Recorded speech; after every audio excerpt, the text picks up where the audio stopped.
Good evening, everybody. I wanted to entitle this particular video, Chance Encounters of a Magical Kind. How often do we meet people unexpectedly who offer a hand of kindness and who seem, for some reason or another, important in our lives at that moment, or where we may have been able to be a little angel for somebody else? How often are we able to be in the flow of life and appreciate those chance encounters? I wanted to tell you of one that happened the other day when I went to the hospital for two reasons. One, some blood tests, and two, because I needed to remove the splint from my broken wrist, and yes, it's healed, which is lovely.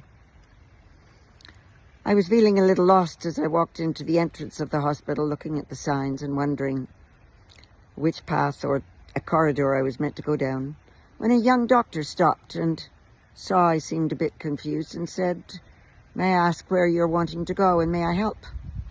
And before I knew it, he said, "Look, I'm heading that way. I'll gladly guide you."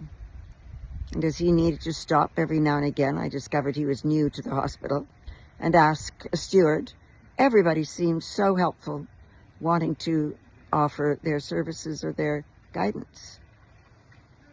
How often have you found a little angel that's entered your life, or that you've been able to be an angel for somebody else?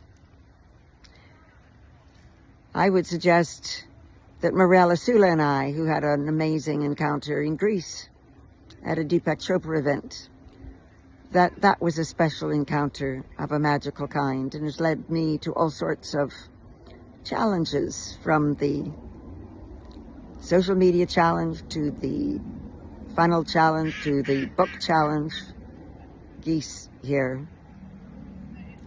And I'm just curious how you have found people in your life to have been little angels that you've met, or have you been able to be an angel for somebody else? Wouldn't it be magical if we could look out for angels and be angels in our lives? Do share.